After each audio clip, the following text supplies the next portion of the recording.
Buongiorno a tutti e benvenuti a questo nuovo appuntamento con i webinar di approfondimento sui prodotti della gamma Netix. Mi presento per quanti ancora non mi conoscono, io sono Andrea Baggio e sono la persona che si occupa dell'assistenza e del supporto tecnico su tutti i nostri prodotti. Nel webinar di oggi andremo a vedere alcuni dettagli e funzionalità principali della gamma di espansioni Modbus XP, ovvero dei moduli che consentono di aggiungere ingressi e uscite alle nostre RTU, quindi per poter gestire più segnali, per poter acquisire più segnali, comunicando appunto tramite il protocollo Modbus. Prima di addentrarci nell'argomento di oggi, vi ricordo che il video di questo webinar sarà disponibile nel nostro canale YouTube e accessibile anche dal nostro sito ufficiale, dal quale troverete anche tutti i video dei webinar precedenti, fatti appunto sugli altri prodotti. Inoltre vi ricordo che avete a disposizione anche la chat, tramite la quale potrete comunicare con me durante il corso di questo webinar per farmi eventualmente delle domande o per chiedere approfondimenti.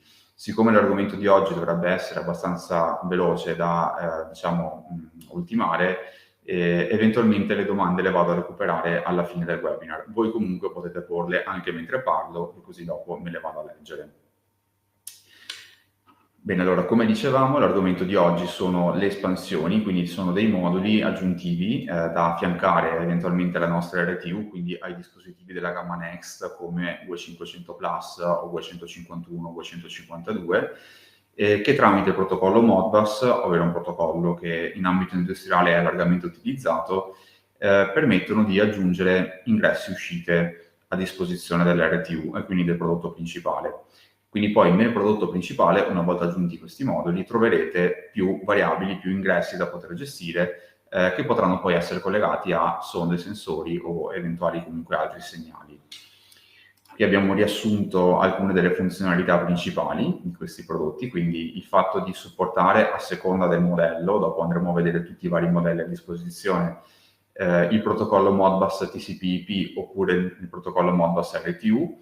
La differenza fondamentalmente sta nel collegamento, diciamo, tra il dispositivo centrale e il modulo di espansione, nel senso che nel caso del Modbus TCP/IP i dispositivi comunicano attraverso una rete, quindi una rete che può essere LAN o comunque una rete cablata, quindi tramite un cavo Ethernet principalmente. Nel caso invece del Modbus RTU i dispositivi devono essere collegati direttamente tra loro utilizzando il classico collegamento seriale, quindi tramite i tre cavi, i tre segnali A, B e ground. Nella nostra gamma abbiamo appunto espansioni che aggiungono ingressi digitali che possono essere utilizzati per leggere, come abbiamo scritto qui ad esempio, stato di allarmi, contatori eccetera. Abbiamo espansioni che aggiungono ingressi analogici, quindi in corrente, in tensione piuttosto che in temperatura. Espansioni che aggiungono uscite digitali e quindi relè principalmente per poter comandare qualche cosa tramite questo modulo, e uscite analogiche che quindi sono uscite 420 mA o 0,10 V per poter eventualmente ad esempio andare a cambiare la frequenza di un inverter che spesso permette insomma di essere comandata tramite questo tipo di segnale. Dopodiché allora Modbus Client RTU TCP/IP, RS485, RS232 perché anche lì dipende appunto dal tipo di modello, dal tipo di espansione, ci sono varie possibilità anche sul collegamento della seriale, e il tempo di polling è personalizzabile, nel senso che poi dallo strumento principale, dall'RTU, quindi da UE500 Plus o UE151 o UE152, avrete la possibilità di decidere anche la frequenza con la quale lo strumento dovrà andare ad interrogare i moduli di espansione, quindi per poter andare a rileggere il valore del dispositivo o del sensore collegato all'espansione. Ecco, la prima gamma che andremo a vedere nel dettaglio è quella dell'XP150, che sono espansioni pensate principalmente per UE151 e UE152, in quanto sono proprio state realizzate anche sullo stesso case, quindi anche a livello di installazione sul quadro sono più coerenti anche con il prodotto centrale. Questi sono i modelli che abbiamo a disposizione, quindi nella colonna a sinistra vedete i modelli, poi le caratteristiche a fianco, quindi i modelli sono 6D, 6DO, ovvero un'espansione che aggiunge 6 ingressi digitali e 6 uscite a relè in più. Quindi 6 ingressi digitali non sono a contatto pulito come invece quelli del 251-252, quindi non basta fare un ponte verso ground, diciamo, per chiudere l'ingresso, hanno bisogno di essere alimentati, e qui abbiamo riportato anche le tensioni di riferimento, quindi da 0 a 3 volte l'ingresso viene visto come aperto. Se invece vado ad applicare da 10 a 30 volte tra il ground e il morsetto, diciamo, dell'ingresso, quell'ingresso verrà visto come chiuso, quindi verrà letto come ingresso chiuso, e dopo, ovviamente, a seconda della programmazione che viene fatta nel 251-252, avrete la possibilità di generare delle segnalazioni di allarme in caso di chiusura o apertura dell'ingresso, piuttosto che di attuare una certa automazione. Le uscite digitali sono appunto a relè, quindi sono completamente comandabili, on-off principalmente. Qui abbiamo le caratteristiche quindi del carico che possono andare a muovere. È chiaro che se dovete collegare magari un qualcosa che richiede un carico maggiore, andrà messo un relè magari esterno di interfaccia, quindi potrete utilizzare il nostro per comandare la bobina di un secondo relè. Comunque sono 6 ingressi e 6 uscite. Ovviamente una cosa che non ho detto prima, il fatto di aggiungere un modulo di espansione di questo tipo non esclude il fatto di poterne aggiungere altri di tipologia diversa o anche della stessa tipologia. Quindi di 6D, 6DO, per esempio, potete averne 5, 6, 10, quante ne volete, collegate allo stesso dispositivo centrale, allo stesso 251. Quindi non è una comunicazione punto a punto, perché appunto è implicito del Modbus il fatto di poter utilizzare più dispositivi, di poter creare quindi una catena di dispositivi. Abbiamo poi quindi il modulo 16D, in questo caso sono 16 ingressi digitali che vengono aggiunti, con le caratteristiche degli ingressi digitali della serie di SDO, quindi anche in questo caso vanno alimentati tra 10 e 30 volte per far vedere l'ingresso come chiuso. E infine abbiamo la 4AI 4T, ovvero un'espansione che aggiunge 4 ingressi analogici. Poi posso decidere se utilizzarli per leggere segnali, come vedete nella colonna ingressi analogici, in tensione, quindi 0,5-0,10 volt, collegando quindi un sensore, una sonda che abbia un'uscita di questa tipologia, in corrente, quindi 0,20-420 mA, oppure in temperatura, quindi PT100 NTC, collegando direttamente il resistore, quindi comunque direttamente l'elemento che mi dà una resistenza che varia in base alla temperatura. Nel caso dell'NTC, diciamo che il dispositivo è tarato per le sonde NTC che forniamo noi, quindi quelle diciamo che possiamo dare assieme al prodotto, perché l'NTC ognuna ha la sua caratteristica e la nostra espansione è stata tarata sulle nostre sonde. La PT100 invece non ha nessuna caratteristica particolare, nel senso che è una resistenza ed è anche soprattutto lineare, e quindi lì potete scegliere di acquistare la PT100 che preferite.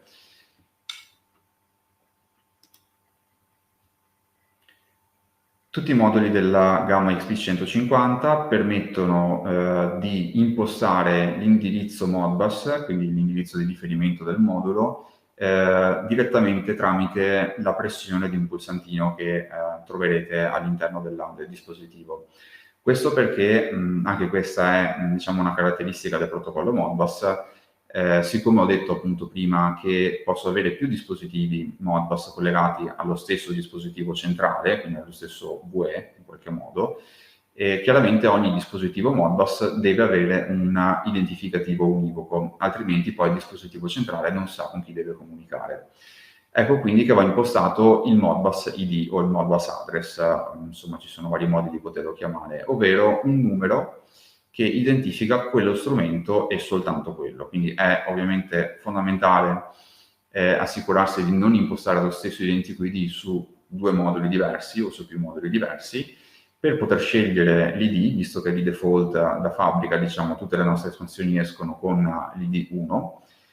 Se ho bisogno di collegare 2 o più dispositivi Modbus, dovrò andare a cambiare questo ID. Lo posso fare in prima battuta direttamente tramite il pulsantino che trovate appunto in quella posizione, lo vedete indicato lì in basso a sinistra, che mi consente di andare ad agire sui LED che troverete nell'espansione. I LED che verranno utilizzati per creare una sorta di codice binario.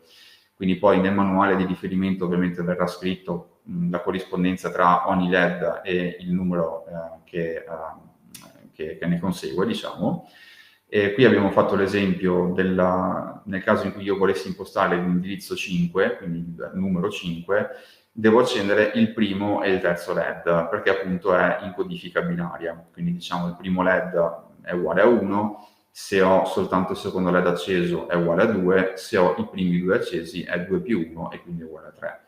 È codice binario, ma appunto dopo nel manuale troverete la tabellina con la corrispondenza con tutti quanti i LED, quindi non preoccupatevi se vi sembra complicato. E diciamo questo stratagemma ci consente di impostare un indirizzo che va da 1 a 31. Quindi quello è l'indirizzo ID, l'indirizzo Modbus massimo impostabile. E poi una volta selezionato quindi l'indirizzo che vi interessa, sarà sufficiente tenere premuto il tastino per confermarlo e l'espansione si metterà a funzionare direttamente senza bisogno di un riavvio su quel tipo di indirizzo.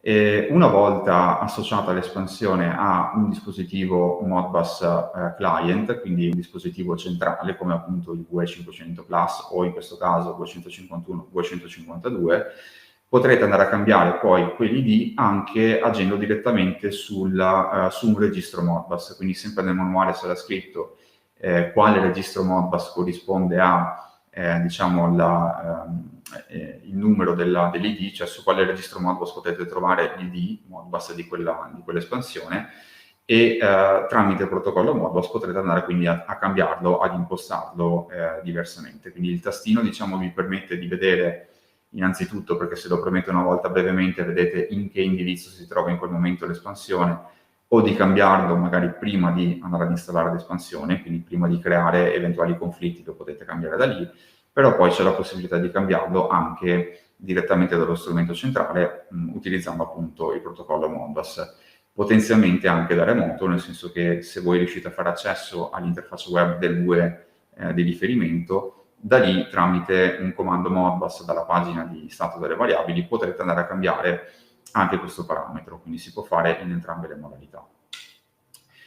Altra configurazione possibile, diciamo, hardware nell'XP150 è quella della velocità. Questa si può cambiare solo da Deep Switch, quindi non è possibile cambiarla via Modbus.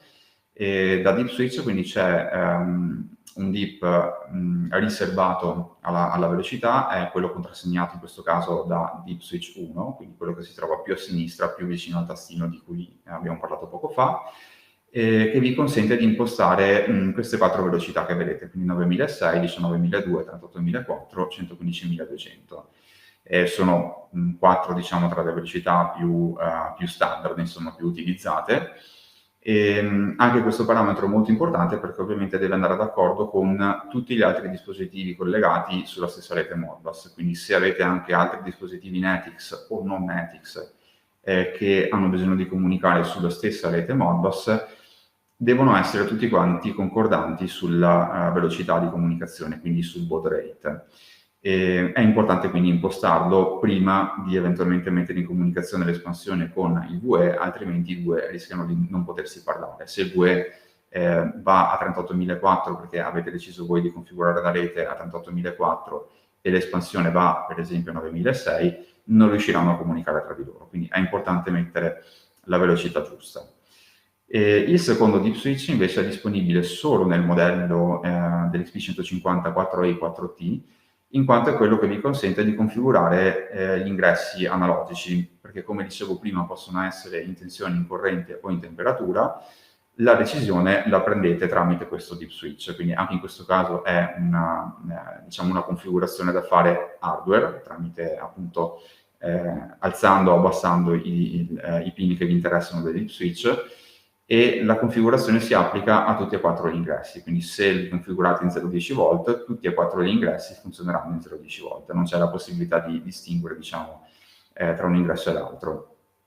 C'è ovviamente la possibilità di affiancare un secondo modulo, eventualmente 4i 4T, e di utilizzarne uno, ad esempio, per leggere sensori in tensione, un altro per leggere sensori in corrente e un terzo magari per leggere le temperature. Quindi chiaramente dispositivi diversi possono avere configurazioni diverse. Qui infine abbiamo fatto un esempio di collegamento, è molto semplice, diciamo che rispetto allo standard del Modbus, quindi si parte dal dispositivo centrale, che in questo caso si trova sulla destra, che è il 251, e seguendo diciamo, il morsetto A, porto il contatto del morsetto A del 251 sul morsetto A dell'XP150.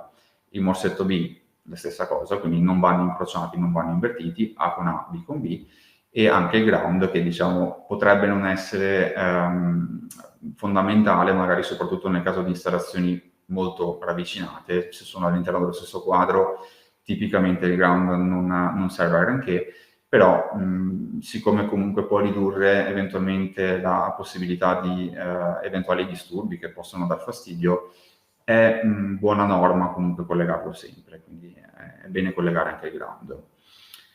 Quindi collegamento molto semplice, dopo tra l'altro vedremo anche degli esempi generici, insomma, di quale tipo di collegamento fare e quali non fare, che seguono però appunto le direttive del protocollo Modbus per i nostri dispositivi. Qui intanto abbiamo rappresentato il collegamento tra un 251 e un XP150 per darvi insomma un'idea di come andrà fatto. Passiamo quindi alla seconda gamma di espansioni, che è la gamma XP500. Anche queste sono espansioni RTU, quindi anche queste sono espansioni 485, collegabili quindi via cavo, via seriale. Potenzialmente quindi potrebbero andare bene anche per il 251 o 252, perché comunque il protocollo è lo stesso. Sono pensate più che altro per il 2500 Plus, principalmente per il fatto di essere comunque dispositivi da fondo quadro, quindi hanno un'altezza diversa rispetto all'eventuale barra di fissaggio, quindi sono un po' più coerenti, diciamo, con il case del 2500. Qui abbiamo diversi modelli, allora abbiamo la 4AI o la 8AI, le metto assieme perché comunque diciamo che le caratteristiche sono simili, quindi in un caso vengono aggiunti 4 ingressi analogici, nella 8AI 8 ingressi analogici ovviamente. Si può scegliere in fase d'ordine se acquistare il modello per leggere, per avere gli ingressi diciamo in tensione oppure in corrente, quindi in tensione 0,10 volt o in corrente 0,20 mA, che poi diventa 420 mA eventualmente tramite un calcolo da fare in fase di configurazione. Quindi aggiungono degli ingressi analogici al dispositivo centrale. Qui non ci sono molte altre caratteristiche diciamo, da evidenziare. Nella colonna dimensioni vedete ovviamente le dimensioni di ciascun modulo, che così avete anche un riferimento insomma, nel caso di installazione a quadro. Passiamo poi alle 4D, 4DO, 8D, 8DO. Allora, anche in questo caso sono abbastanza simili tra loro, nel senso che la prima aggiunge 4 ingressi digitali e 4 relè, 4 uscite digitali, la seconda aggiunge 8 ingressi digitali e 8 uscite digitali. Anche in questo caso gli ingressi digitali non sono a contatto pulito ma vanno alimentati, abbiamo riportato le caratteristiche nella colonna ingressi digitali, quindi anche qui in realtà sono uguali a quelli dell'XP150, quindi da 0 a 3 volt l'ingresso viene visto come aperto, significa che se anche applico una tensione di 2 volt in ingresso viene comunque visto come aperto. Per fare vedere l'ingresso come chiuso devo alimentarlo da 10 a 30 volt in continua. E poi nella colonna uscite digitali vedete le caratteristiche delle varie uscite. Passiamo poi alla 12D che aggiunge 12 ingressi digitali con le stesse caratteristiche degli ingressi digitali che abbiamo appena visto, quindi anche in questo caso non a contatto pulito. Abbiamo poi la 4O che aggiunge 4 uscite analogiche che si può decidere se devono essere in tensione o in corrente, quindi un'uscita scalabile tra 0,10 volt o tra 0,20 mA. Ovviamente questa, la tipologia, diciamo, anzi la scalatura, in qualche modo comunque il numero di volt o di milliampere in uscita verrà deciso poi dallo strumento principale, quindi dal 2. Quindi lì sarà possibile fare delle logiche per dire che in caso di una certa condizione devo dare in uscita ad esempio 2 volt, quando la condizione magari sale di livello allora ne do 5 in uscita, quindi avete la possibilità di decidere voi chiaramente per tutto il range dell'uscita analogica quale tensione, quale corrente dare in uscita appunto a seconda della situazione dell'impianto, a seconda di eventuali condizioni di allarme e quant'altro, quindi potete ovviamente decidere un valore intermedio, non soltanto il fondo scala chiaramente. Passiamo poi quindi alla 4T. La 4T è un'espansione che permette di leggere varie sonde di temperatura di varia tipologia, dalla PT100 alla PT1000 all'NTC anche in questo caso. Tutte poi le tipologie di sonde di temperatura sono riportate nella documentazione tecnica, quindi le trovate comunque nel manuale o nel nostro sito online, quindi ce ne sono di varia tipologia, anche per esempio il potenziometro, e si possono configurare tutti gli ingressi per leggere quello che preferite, chiaramente. Infine abbiamo la combo, che è un'espansione che mette assieme un po' delle caratteristiche che abbiamo visto fino ad ora. Quindi abbiamo due ingressi analogici, uno dei quali può essere usato per leggere sensori in tensione o in corrente, o comunque strumenti in tensione in corrente, scusate. Un ingresso universale che può essere usato per leggere correnti, tensioni, correnti però in questo caso anche millivolt, quindi anche tensioni anche millivolt, quindi tensioni anche molto più basse, o anche temperatura. Quindi se il primo ingresso è solo tensione corrente, questo diciamo riassume un po' tutte le caratteristiche degli ingressi dell'XP, quindi anche eventualmente sonde di temperatura, anche eventualmente potenziometri, quindi resistenze.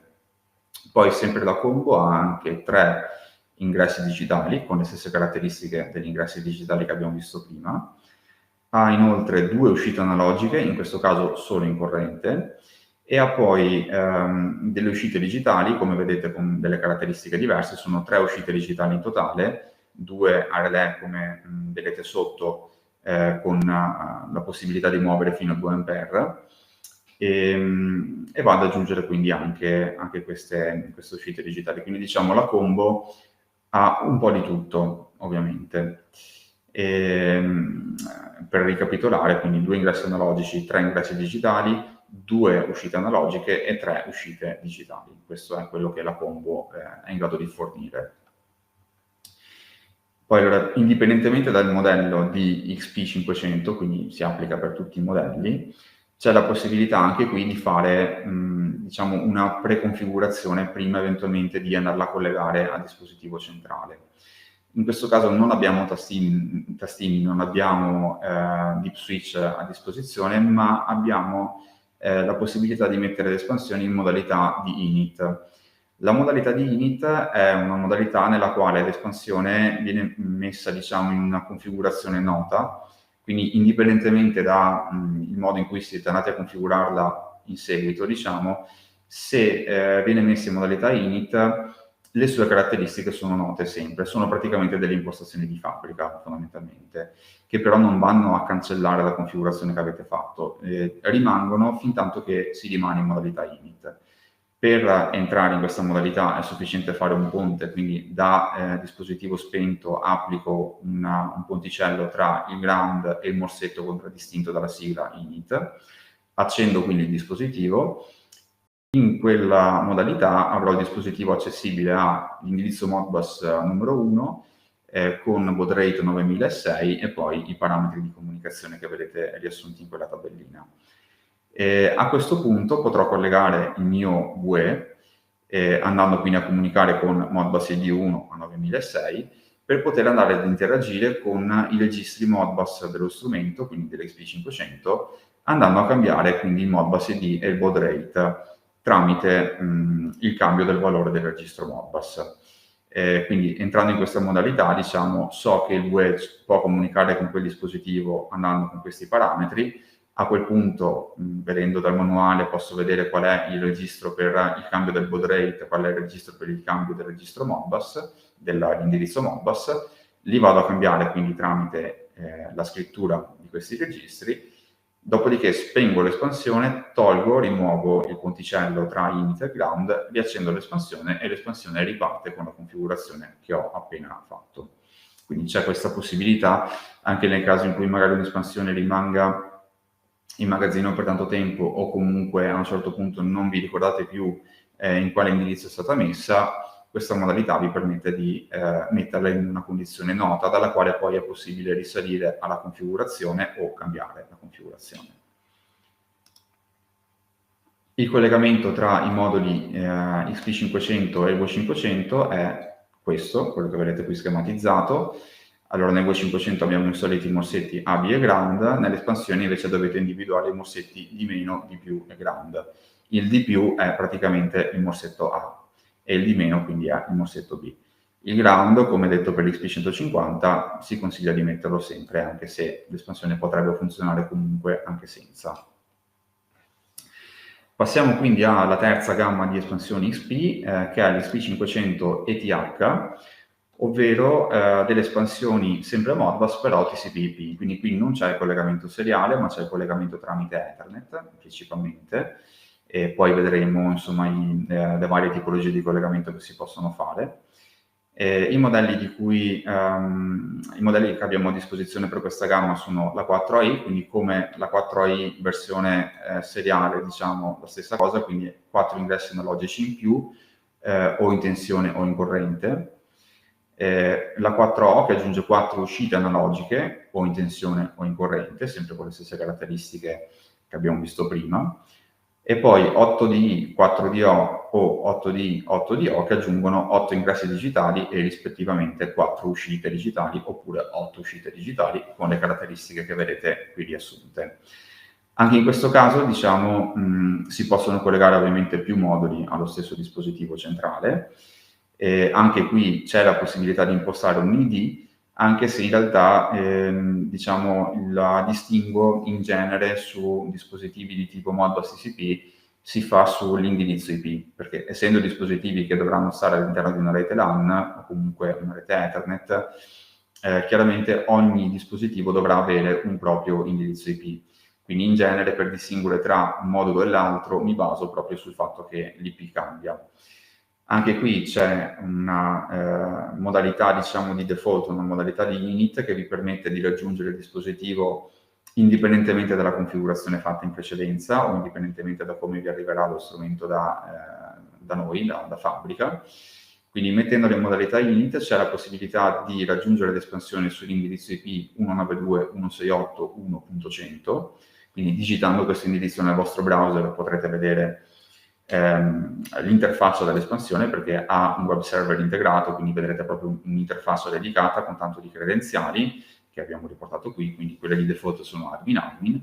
Una volta fatto l'accesso vedrete una schermata simile a quella riportata sotto la freccia, quindi network settings, dalla quale potrete andare a cambiare le impostazioni dell'IP, della subnet mask, del gateway, quindi impostare delle nuove caratteristiche, dei nuovi parametri per la comunicazione su rete LAN per questo tipo di modulo. La stessa configurazione è richiamabile anche tenendo premuto il pulsantino frontale che vedete lì sulla parte sinistra dell'immagine, quindi tenendolo premuto per 5 secondi c'è la possibilità di fare il reset delle impostazioni e ottenere quindi queste impostazioni che abbiamo riassunto qui nella tabella, quindi sempre quelle di default.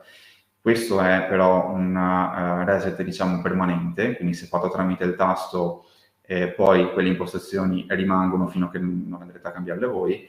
Mettendo invece l'espansione in modalità init, come abbiamo detto prima per la gamma di espansioni XP500, rimane in quelle condizioni fino a che rimane in modalità init. Se voi poi spegnete l'espansione, togliete il ponte e la riaccendete, lei riparte con la configurazione precedente o con quella che avete appena fatto, appena cambiato. Chiaramente per poter vedere dal vostro PC l'interfaccia web di un'espansione XP500 ETH, c'è bisogno che il vostro PC sia configurato sulla stessa classe di indirizzi IP, quindi se lo collegate alla vostra rete aziendale dovete essere sicuri che la vostra rete aziendale abbia effettivamente quel tipo di IP, quel tipo di classe IP. Se lo collegate direttamente al computer, il vostro computer non potrà essere in DHCP, quindi dovrete mettere delle impostazioni statiche nella vostra scheda di rete e dirgli di andare in un IP che sia simile, diciamo, a quello dell'espansione. Quindi, ad esempio, potreste impostare il vostro PC per andare sull'indirizzo IP 192.168.1.101 e a quel punto poi sarà possibile vedere l'interfaccia dell'XP500. Il collegamento di questo tipo di moduli rispetto al V500, in questo caso sono compatibili solo con il V500 perché è l'unico dispositivo della gamma Next che ha l'Ethernet, quindi gli altri diciamo non sono compatibili per questo motivo. Può essere diretto, quindi collegando un cavo LAN tra V500 e espansione, anche se è un collegamento abbastanza inusuale, oppure passare appunto attraverso un gateway o comunque una rete. Quindi all'interno della stessa rete potreste avere il V500 collegato ad una presa e l'espansione collegata ad un'altra presa che magari si trova anche su un piano diverso o comunque molto distante rispetto al quadro in cui si trova il V500. Il vantaggio di questo tipo di collegamento, di questo tipo di moduli Modbus TCP è proprio questo, cioè il fatto di non dover tirare per forza un cablaggio seriale che va dal dispositivo centrale al modulo di espansione, ma di poter sfruttare eventualmente una rete LAN preesistente. Chiaramente con gli opportuni accorgimenti, con le opportune configurazioni, sarebbe possibile far comunicare un V500 con un'espansione che sia posta anche al di fuori della rete fisica, nel senso che se si trova anche in un altro stabilimento, però in qualche modo appunto lì dopo si entra in ambiente IT, quindi dipende da come vengono fatte le configurazioni, ma in qualche modo il V500 è in grado di raggiungere l'IP dell'espansione, anche se si trovano in stabilimenti diversi, si possono parlare tra di loro anche, diciamo, in remoto, anche se in realtà fanno parte della stessa rete, però magari è la stessa rete che utilizza una VPN, per esempio, per mettere in comunicazione due stabilimenti, due impianti diversi, quindi c'è anche questa possibilità. Ecco, allora, indipendentemente dal tipo di espansione, quindi indipendentemente dal fatto che sia XP150, XP500 o XP500ETH, nei nostri dispositivi centrali, nelle nostre RTU, quindi UE151, UE152, UE500 Plus, esiste un wizard per permettere diciamo, l'accoppiamento tra il dispositivo centrale e l'espansione che sto andando a collegare. E questo accoppiamento consiste nel fatto che vengono creati in automatico nel VE tutti i parametri, tutte le caratteristiche che servono per poter comunicare con l'espansione. Quindi viene creata una rete Modbus impostata con il baud rate giusto, con il parity giusto, quindi con tutti quanti i parametri corretti per poter comunicare con l'espansione. Vengono creati in automatico tutti gli eventuali comandi Modbus, quindi tutte le funzioni di lettura e di scrittura che servono per poter accedere ai registri di quel modulo vengono create automaticamente, e vengono create anche in automatico le variabili Modbus, quindi dopo all'interno del vostro UE vi troverete già la lista di tutte le variabili associate a ciascun ingresso, ciascuna uscita dell'espansione. Praticamente viene fatto tutto quanto in automatico. Il wizard quindi è richiamabile da l'interfaccia web del VE, adesso qui stiamo vedendo alcuni esempi. Una volta selezionata la pagina Configuration Modbus Expansions dal vostro VE, facciamo finta che sia un V500 Plus, avrete la possibilità di selezionare il modello di espansione che vi interessa dall'elenco che troverete lì, ed è la prima schermata, la prima immagine sulla sinistra. Una volta selezionato il modello ci sarà una guida che vi dirà esattamente che cosa fare, quindi mettere in init l'espansione, quindi vi dirà dove fare il ponticello, vi dirà quando applicare poi eventualmente l'alimentazione al modulo di espansione, e infine vi chiederà di dare un nome all'espansione per poterla distinguere dalle altre e di impostare un Modbus ID. Non so se lo riuscite a vedere bene, ma c'è proprio il campo Modbus ID nella terza immagine che vi consente di impostarlo, perché in questo modo, diciamo, una volta messa in init l'espansione, come abbiamo visto prima, il VE sa che può comunicare con quel modulo di espansione andando a 9006 e puntando all'indirizzo 1, perché è lì che si metterà l'espansione. E quindi lui andrà a scrivere, usando queste caratteristiche, andrà a scrivere sul registro di riferimento il Modbus ID che voi gli andate ad impostare qua. Quindi è importante seguire questo wizard, questa diciamo, configurazione guidata, collegando effettivamente il modulo di espansione al VE, perché in quel momento il VE cercherà proprio di impostare l'espansione secondo quello che avete chiesto voi, quindi secondo il Modbus ID che voi avete inserito.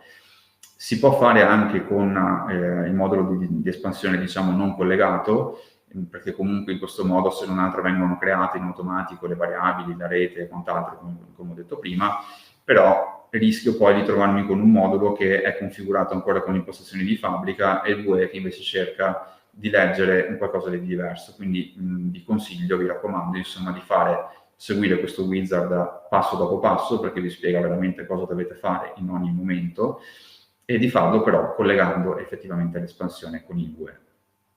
Questo wizard, diciamo, è disponibile soprattutto per l'XP500 e per l'XP500 ETH, in quanto l'XP150, come abbiamo visto prima, comunque permettono di impostare questo genere di caratteristiche già eventualmente anche da tastino o da deep switch.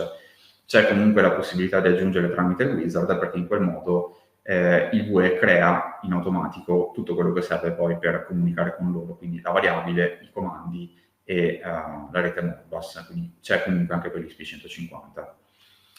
Una volta finita la procedura guidata, quindi questo wizard di configurazione, vi ritroverete con una situazione come questa, quindi quelle evidenziate, quelle in fondo, sono le variabili che sono state create in automatico e che si riferiscono all'input 0, input 1, input 2, 3 e 4 di un'espansione Modbus. Quindi se avete selezionato ad esempio un'espansione 12DI, troverete 12 variabili nuove create in automatico nel vostro VUE 500 Plus.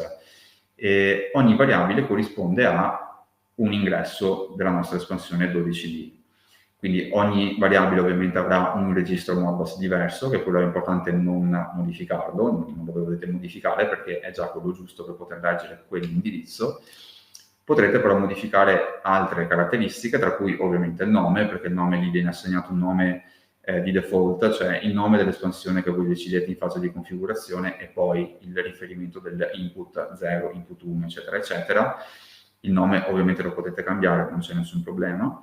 Nella parte Modbus Specific Settings, diciamo, il Modbus Net sarà sicuramente giusto perché è la rete Modbus impostata per comunicare con le espansioni, quindi quella lì probabilmente non dovrete cambiarla.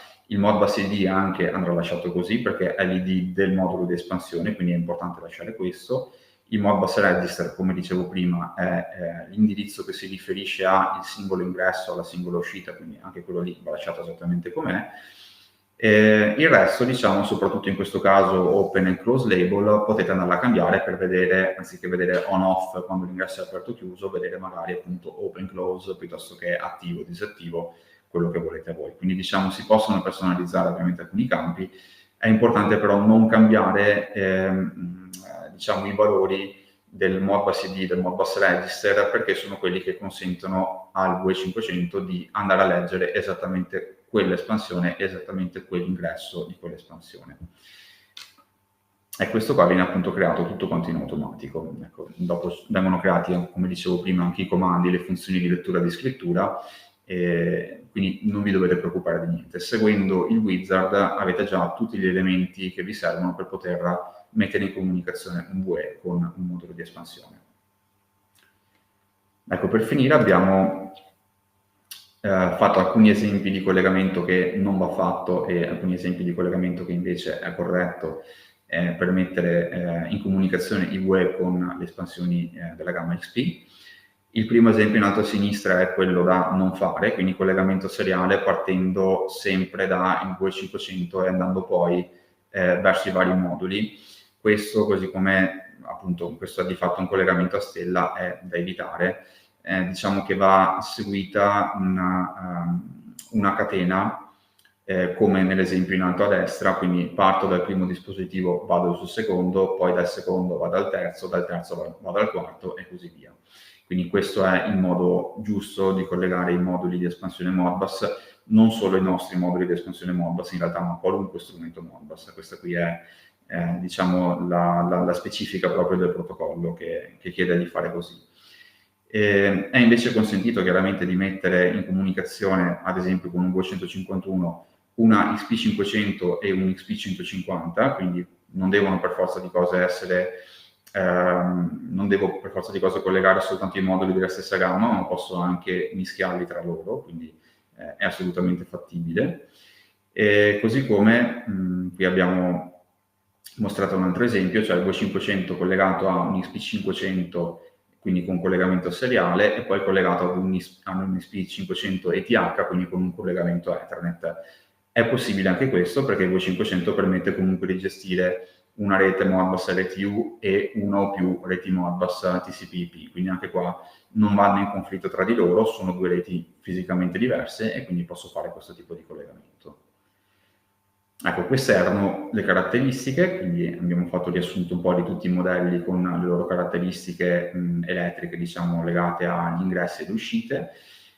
Queste slide sono a vostra disposizione, quindi se le volete avere, insomma, per avere anche un riepilogo, le potete richiedere e ve le manderemo volentieri. Il video, appunto, come dicevo prima, verrà poi caricato nel nostro canale YouTube. E direi che questo è quanto, quindi ora mi appresso a andare a leggere le domande e a rispondere e poi ci avviamo ai saluti.